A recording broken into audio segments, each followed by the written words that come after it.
अब आ ही गए हैं तो आइए काम की बात करते हैं। एक्सरसाइज 4.2 क्वाड्रिक इक्वेशन ही है। इसमें क्वेश्चन है बड़ा ही शानदार जानदार, जो एग्जामिनर के पॉइंट ऑफ व्यू से क्वेश्चन पेपर में बहुत बार एग्जाम में डाला गया है। क्वेश्चन क्या है? The altitude of A right angle is 7 centimetre. ये यहाँ पर भी लिखा हुआ है। Less than it's base if the hypotenuse is 13 centimetre, find the other two sides. देखिए यहाँ पे टाइप ऑफ ट्रायंगल्स की भी बात हो रही है। तो फर्स्ट पार्ट क्या है हमारे पास, जो हिंट है वो है ये राइट एंगल ट्रायंगल है। दिस मींस इसकी शेप जो है एंगल की ट्रायंगल की एक 90 डिग्री वाली एंगल के रूप में बनेगी। इसके हम नाम दे देते हैं ABC। और क्वेश्चन में हिंट दिया गया है कि एल्टीट्यूड जो है वो 7 सेंटीमीटर लेस है। एल्टीट्यूड यानी कि परपेंडिकुलर को बोलते हैं। ये बेस हुआ, ये परपेंडिकुलर, ये हाइपोटेनस। जो भी राइट एंगल होता है उसके सामने वाली साइड्स जो होती है वो हाइपोटेनस होती है, और नीचे जिस पर ये एंगल बना होता है उसको हम बेस कहते हैं। और इस क्वेश्चन के अंदर जो दिया गया है वो 7 सेंटीमीटर लेस देन है इट्स बेस से। अगर हमारे पास बेस की वैल्यू हो तो हम परपेंडिकुलर एल्टीट्यूड के जो है वैल्यू निकाल सकते हैं। हाइपोटेनस हमें गिवन है वो 13 सेंटीमीटर।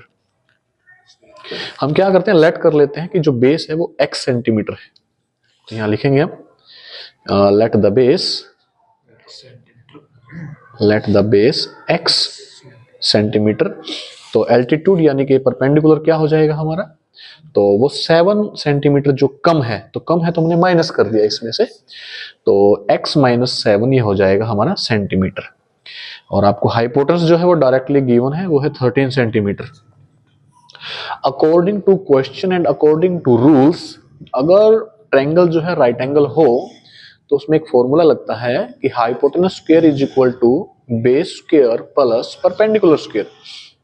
तो हमारे पास सभी चीजें हैं। अब हाइपोटेनस जो है वो 13 सेंटीमीटर है और बेस जो है वो x minus 7 centimetre, okay, perpendicular है, बेस जो है वो x सेंटीमीटर है और परपेंडिकुलर जो है x माइनस 7 सेंटीमीटर है।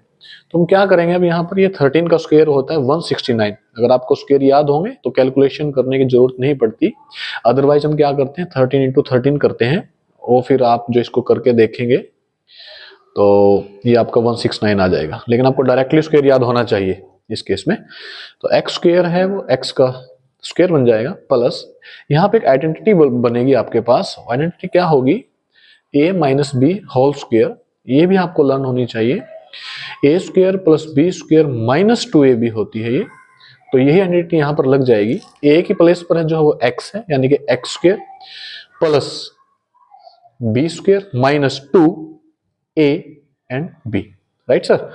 तो ये हो गया आपका 169 is equal to X square, ये भी आपका एक्स स्क्वायर बन गया। 7 का स्क्वायर 49 होता है, माइनस 14x जा, राइट सर। तो ये हो गया आपका x यहाँ पे आगे जो है प्लस करते समय हमारे कोफिशिएंट ऐड होते हैं, पावर पर कोई इफेक्ट नहीं पड़ता है। ये आपको याद रहे कि प्लस करते समय कोफिशिएंट्स जो है वो ऐड होते हैं, पावर पर कोई इफेक्ट नहीं पड़ता है। तो 1 हो गया आपका 2x square minus 14x plus 49। इस वैल्यू को हम उठा के इधर ले आते हैं तो माइनस का 69 हो जाएगा। तो this means hair 2x square 14x, इसको आप माइनस कर लेंगे तो आपके पास 9902 या 120 हो गया।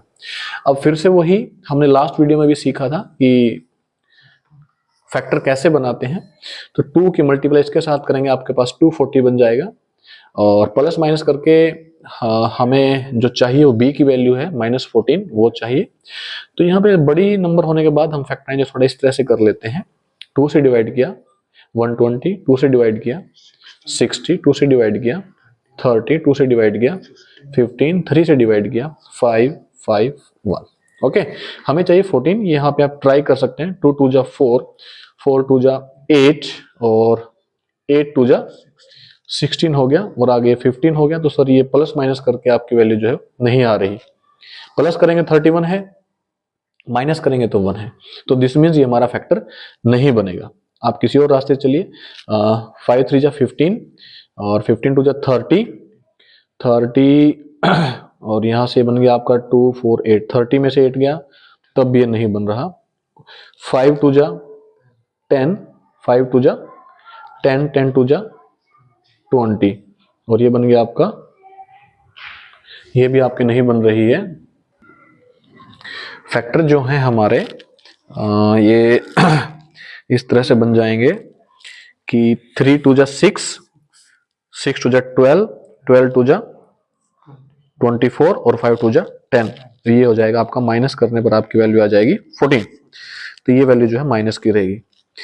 एक स्टेप और भी हो सकता था इसमें, अगर आप चाहो तो इसको 2 से डिवाइड भी कर सकते हैं। डिवाइड करने पर इक्वेशन आपके पास 7x माइनस 60 इस फॉर्म में भी आ जाएगी।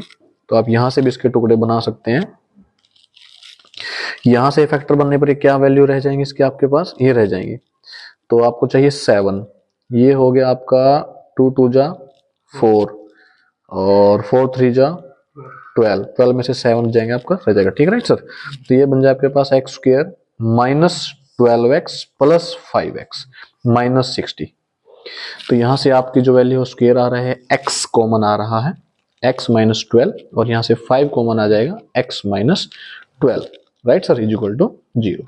यहाँ से आपका x माइनस 12 जो है दोनों ही में से कॉमन आ रहा है, तो ये वैल्यू आपके पास आ गई। अब इन दोनों वैल्यूज को आप जीरो के इक्वल अलग अलग पुट कर लेंगे, x इज इक्वल टू 12 और x is equal to minus 5। अब यहाँ पर ये कंफ्यूजन हो जाती है कि हम x का आंसर 12 लें या माइनस 5 लें। तो always we have to remember that कि कोई भी साइड्स जो होती है वो कभी भी नेगेटिव में नहीं आती, कोई भी साइड जो है नेगेटिव में नहीं आती, तो ये डज नॉट एग्जिस्ट हो जाएगा, डज नॉट एग्जिस्ट, यानी कि ये तो हमारा आंसर आएगा ही नहीं। तो ये जो हमारा बेस की जो वैल्यू निकली वो निकली हमारी 12, तो परपेंडिकुलर की वैल्यू 12 में से 7 रह जाएगा, तो क्या आ जाएगा आपका 4। तो ये आपके आंसर आ गए आपके पास 5 12 और 13, ये हमारी साइड्स होंगी भाई। Okay sir.